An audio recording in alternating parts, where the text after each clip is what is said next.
Since we recently went over why Mario Land 2 is a great game, it seems only fitting that I'd follow it up with Super Mario Land 3, better known as Wario Land. Funny enough, I played Wario Land 2 before the first one, so going back to this one always feels a bit odd. Wario Land completely took over the Mario Land series on Game Boy, and it spawned a bunch of sequels. So that must mean that Wario Land is a good game, right? Well, that's what we're going to try and find out today. Let's start with briefly recapping the previous game. Wario tried to take over Mario's castle and failed. He has seemingly decided that the squatter life is just not for him, but he does really want to have his own castle though. So he had to come up with a plan in order to do this. Coincidentally, there were whispers of a golden statue that belonged to Princess Peach, being stolen by a ruthless gang known as the Brown Sugar Pirates, led by the fearsome Captain Syrup. After catching wind of this, Wario decided that he'd use this opportunity to his advantage, and he devised a plan. Get to the statue first, yoink it, and then demand a ransom for it. The money he'd get from this he would use to buy his own castle, preferably one that would be even bigger than Mario's. So that's where our story begins, on the beaches of Kitchen Island, home of the Brown Sugar Pirates.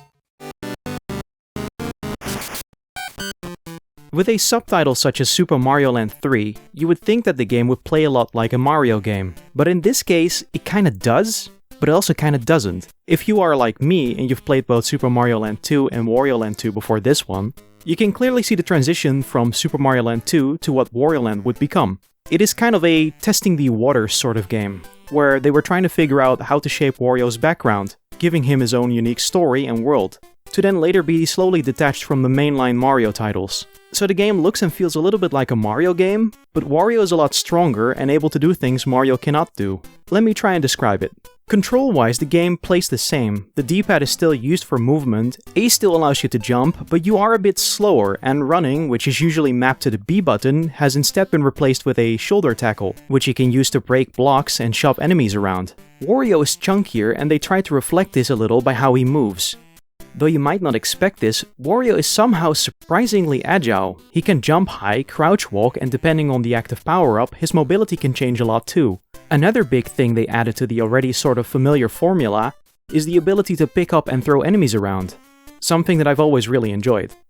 It's super fun to throw enemies across the screen, or knock them out by throwing them at the other enemies. And this is all making Wario a very fun and powerful character to play. If you've played Super Mario Bros. 2, no, not that one, it might seem a little bit familiar to how you deal with enemies there.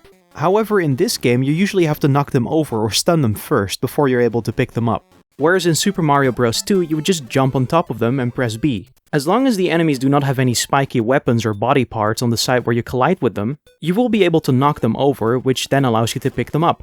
Ground pounds also work this way, pretty much stunning all nearby enemies in place. Now combine these things all together and you've got yourself the Wario formula. A unique action-packed platformer which is super fun to play through.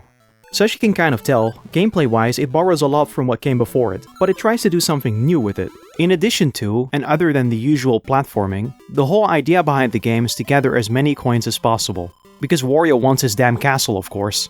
So it's a simple premise. Collect as many coins as you can, and while you're at it, collect all the hidden treasures. Coins can be found spread around the game. Enemies carry them, but they can also be hidden in blocks too.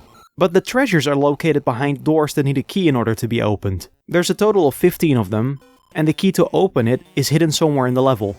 If you do find the key, it functions similarly to picking up enemies, and I like using the key as a weapon. It's kinda like how you would do this in Super Mario Bros. 2, minus the Phantos that try to hunt you down. Once you bring the key to the treasure door, you can open it, and inside you'll find a large treasure chest which will contain an item. Another interesting game mechanic is Wario's ability to summon a large coin out of thin air. These can be spawned in by pressing up and B, which they show off at the end of the first level. Their primary use is to activate checkpoints and open up the level exit door. This is an interesting way of dealing with checkpoints because the whole game is about collecting as many coins as you can. So, in a way, using the checkpoints kinda feels like a punishment. Do I want to spend 10 coins to use the checkpoint? Or will I be greedy and risk having to play the entire level all over again? It also allows you to do this, which is completely useless, but it looks kinda funny. Sometimes the placement of the checkpoints is also a bit tricky. You can find them near bottomless pits or slippery platforms, for example, making it seem like the intention was for you to be a bit more on your toes, even in what should be more safer areas. Which brings me to the fact that this game is a lot more difficult than what I was originally expecting. Back when I was a younger Zenter, I remember this game absolutely kicking my ass. I'd like to say that I've gotten better at platforming games though. and it seems like I'm getting through the game without too much of an issue now. A lot of the game, its challenge is in precision platforming and dodging incoming enemy attacks. The jumping and your general mobility also takes some getting used to. To get over large chasms, I find myself pressing up and jumping a lot, as it allows Wario to jump higher. Some of the enemies also have hitboxes where it looks like it should have been in my advantage, but it's not, thus the game punishes me for it. These are just minor gripes, however, and they really improved upon this in Wario Land 2.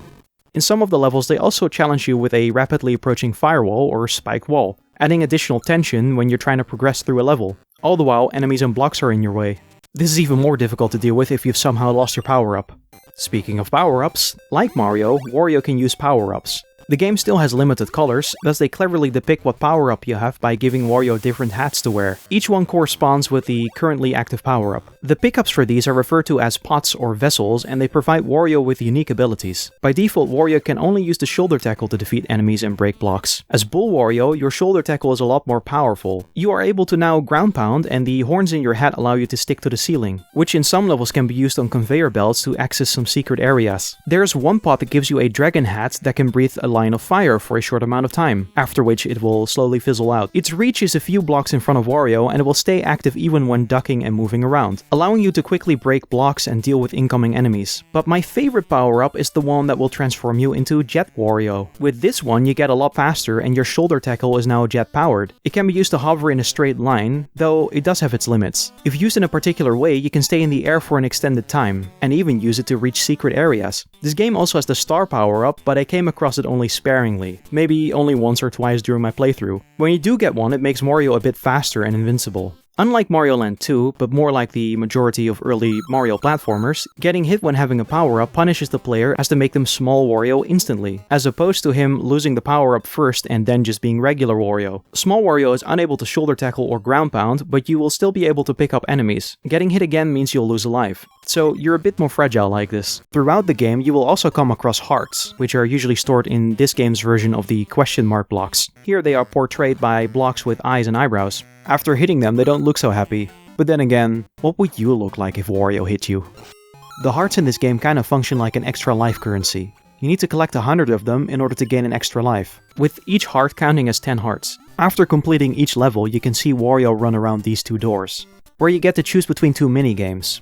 In one of them, you gain additional coins, where in the other one, you can gain additional hearts, or lives. It is also kind of funny to see him progressively run faster and faster around these things the more levels he beat. As if he's saying, yeah, we've already done this so many times, hurry the f*** up. But yeah, about those minigames. One of them allows you to gain additional coins, or lose coins, by pulling a string attached to a bucket. The other one is a kind of skee ball idea, where you need to hit a moving target by lobbing a bomb against it. You're in control of the amount of speed you will have, and then you need to position yourself and time your throw. The latter one also has 3 difficulty settings, with each one making the target move faster. I absolutely suck at these, as my timing is pretty much always off. But if you want my advice anyways, both minigames cost money to play, so just stick with the hearts minigame, as the other one feels more of a gamble, where with this one at least you're somewhat in control of your actions. Also, can we talk about how expressive they made Wario in this game? It will give the player a thumbs up at the end of the level and look kinda sad when they mess up with the minigames. He even sort of has an idle animation. Look, he can blink! Kitchen Island is also a pretty interestingly designed world, and I appreciate them continuing with the Mario World / Mario Land 2 way of overworld design. Once again, there are different areas which are self-contained, and once again they are themed in such a way that the levels reflect the theme of the area. To add a little bit more charm to the way the world is designed, and also to show your progression throughout the island, finishing some of the stages makes the world design adjust itself a little. An example would be that you can activate a switch block at the end of one of the levels in the swamp world. It will then drain the swamp, altering the first level to have it be devoid of water. Or what about the one in Mount Teapot,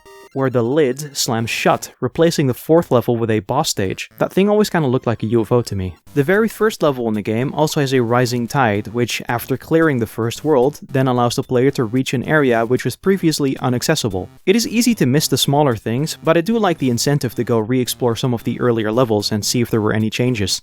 The background design in this game is also a step up from Mario Land 2. It is far more detailed, helping flesh out the world design a lot more. What is also a nice attention to detail with the theming of some of the levels is that depending on where the level is located on the map, it will reflect that exact environment in the level itself. Like there's this one level dot that is on a bridge which is high up in the sky, and when playing the level you can actually see that it takes place on a bridge in the clouds, with a beautiful night sky in the background. It might seem silly, but I like these small attention to detail kind of things. It could have just been a generic level, but they chose to make it align with the world design. And that for a Game Boy game. Another cool thing is how they introduced the concept of train levels here. They're fun to play through, and it's cool to see how they creatively switch from auto-scroller to indoor sections. All of the worlds on Kitchen Island are also named after food-related items. To name a few examples, Rice Beach, Parsley Woods, Stove Canyon, and a boat called the SST Cup. Now there's also a world called Mount Teapot, which in my game manual has one of the silliest translation errors I've ever seen. In the Dutch version they called this mountain Meneer Theepot, which translates to Mr. Teapot. That makes me wonder, is there also a Mrs. Teapot? Anyways, I'm getting off track here. This game has its own fair share of unique enemies. I'll start with the more standard ones like the brown sugar pirate enemies. You'll come across them very often, and they can easily be identified by their bandanas, which is the classic pirate attire. There's also the Gooms, which I guess are Wario's version of Goombas, kind of obvious with the name, right? Though they are not very threatening. They do have a counterpart which is called the Pirate Goom. Now that one actually has a spear and is one of the most commonly seen pirates in the early Wario Land games. A lot of the pirate enemies will have weapons and will get aggroed if they spot you. I think out of all of these, my favorite one is the DD, also known as the Dangerous Duck, which I was already kind of familiar with due to its appearance in Wario Land 2. It is basically a duck with a boomerang, and it just looks kinda silly. Not all enemies are as fun, however, as they also have a few annoying ones, such as these birds and also bats, that swoop down at you when you get close to them. They are of course placed around pits and platform-heavy sections, and I think I don't have to explain why that is an issue, right? You can usually kind of avoid them though, if you bait them into swooping down first before progressing. Also, they brought these flies back. Yeah, it seems like those developers really did love them, huh? They operate similarly to what they did in Mario Land 2, and again just fly away when you approach them. Bastard. Defeating enemies will usually give you a single coin, but if you can somehow trick enemies into attacking each other, they will drop a large coin instead of a regular coin. A clear example of this happening can be seen with the cloud that shoots thundershocks down at you. I actually really enjoyed trying to bait them to shoot the pirate gooms to get one of those large coins, though it's a little tricky to pull off consistently. While on the topic of ways to get large coins, another weird enemy that dropped them are these weird birds that out coins after you feed an enemy. And there's also these crabs that are hidden in the sand but can be exposed by ground pounding in their general area. If you're quick you can take their coin, otherwise they just run away. Now what is also pretty cool is how Wario Land offers branching paths in some of the levels. Finding these is mandatory if you want to collect the treasures, so it's a good idea to seek them out. What I also really like is that the game offers a complete optional world, Sherbet Land. If you want you can completely skip it, but its levels hold some of those treasures you need to collect, as well as a few opportunities to collect more coins. If a level dot on the map has a little black dot inside of it, it usually indicates that there is an alternate exit present, so you're not completely left in the dark when looking for them. Now let's talk about the bosses in Wario Land 1, because they definitely are a step up from Wario Land 2 in terms of variety of attacks. Whereas in Wario Land 2, a lot of them would just swoop down and you can jump on their head, in Wario Land 1, a lot of them have different phases or require you to use the environment or the boss's own projectiles in order to defeat them.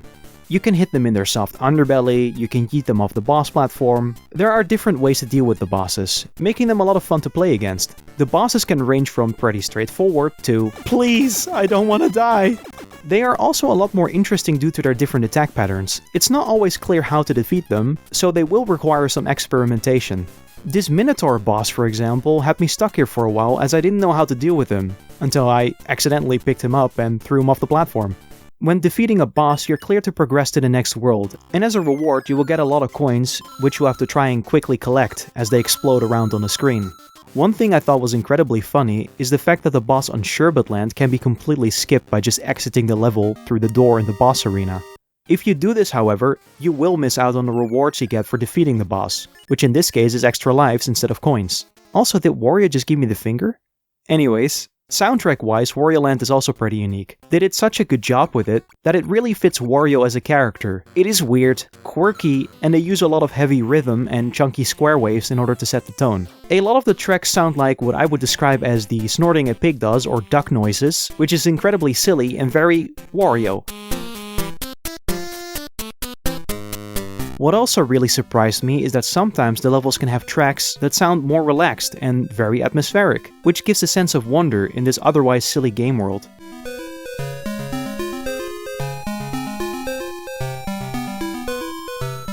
The game's lead composer, Ryoji Yoshitomi, also worked on Metroid 2 prior to this one. Maybe that's where some of the atmosphere came from. Together with Kozuya Ishikawa, both of them really helped establish what a Wario Land game should sound like. The latter one also worked on Wario Land 2, which if you played it, has a bunch of tracks that borrow a lot from the first game. May it be very similar music or a familiar leitmotif. And when you eventually make it to the final world, Syrup's Castle, a very ominous theme plays, adding a sense of uncertainty.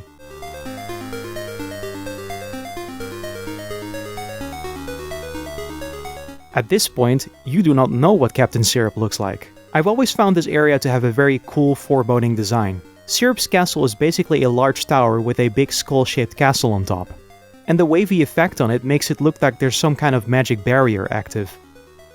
I know it's an old Game Boy game, but here's your spoiler alert, because we're gonna talk about the final area and the final boss. While climbing the tower and progressing through its levels, Wario is basically destroying the castle bit by bit the further he progresses. And in all honesty, the last few levels are not that much of a challenge compared to Wario's castle in Mario Land 2. The spookiest part might just be these large leaps you have to make high up in the sky, using these bouncy blocks. But I got through the levels rather quickly. What is pretty cool though, is just before the boss room they have this little mini-boss, which is a knight in armor that guards the boss door. After defeating him, it is revealed to be a dangerous duck. And you know what? This is a lot cooler than those weird ball things from Mario Land 2. Wario, take notes. Anyways, time for the boss. They pulled sort of a Metroid, as it is now revealed that Captain Syrup is actually a woman.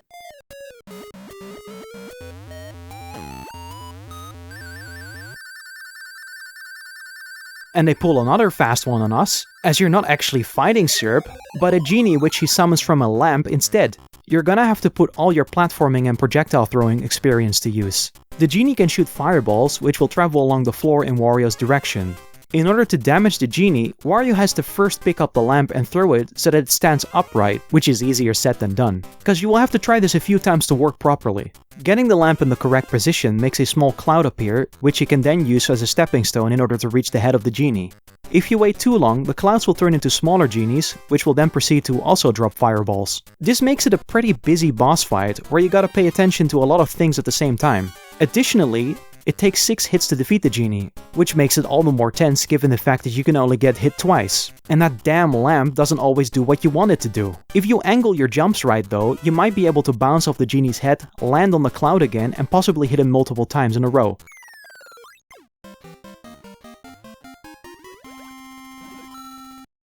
After defeating the genie, Captain Syrup doesn't seem too happy and leaves you with a large bomb, which finally finishes off the castle, revealing that it has been covering the Peach statue the entire time. Before you can do anything with it though, Mario swoops in a helicopter and takes the statue away. So much for that ransom, huh? Wario is left with the genie's lamp and he, of course, wishes for a castle. The genie asks him for money, which if you think about it is kind of odd. Why would he need money to fulfill Wario's wish? What is this, the law of equivalent exchange? Is he a genie or an alchemist? Also, where does this castle get built in the end? Because from what I can tell, kinda looks like it was built on Kitchen Island. Unless Wario got his own island somewhere else. Anyways, doesn't matter. Now, depending on how many treasures and coins you've collected throughout the game, it will determine what kind of quote-unquote castle Wario will get in the end. It will tally up all the treasures with your collected coins, transforming them into treasure bags. If you didn't bother looking for treasures, you might just end up with a birdhouse or a tree trunk. In my playthrough, I collected all the treasures, but did not go out of the way to collect more coins. So I got the second best, which is a full-on castle. And honestly, I'm kind of okay with that, as it canonically fits with the storyline. The best result, however, is a Wario Planet, which requires you to get the maximum amount of coins, all treasures, and having beaten all 40 levels. So yeah, it's a more linear game compared to its predecessor, but it does add a lot of little things to aid in the replay value. And the game encourages exploration even more than Mario Land 2 did. Though I am more of a fan of Wario Land 2, I do really like Wario Land 1, and it is a good game to have played at least once. The branching paths and the collectibles give you a reason to revisit it, and it's an overall fair challenge. If you want my conclusion on the game, I stand by my opinion that Mario Land 2 and the Wario Land titles are the best the Game Boy has to offer in terms of platforming games, so I highly recommend playing through them at least once. Also, yes, I am aware that this means that Wario Land 2 should be up next, right? Especially given the fact that the video I made is nearly 10 years old at this point. But I'm gonna wait with that one for its anniversary date. Anyways, thank you for watching. Let me know what you thought in the comments. Leave a like and, If you like my content, consider subscribing. My name is Enter, and I still need to deal with the laundry. Bye!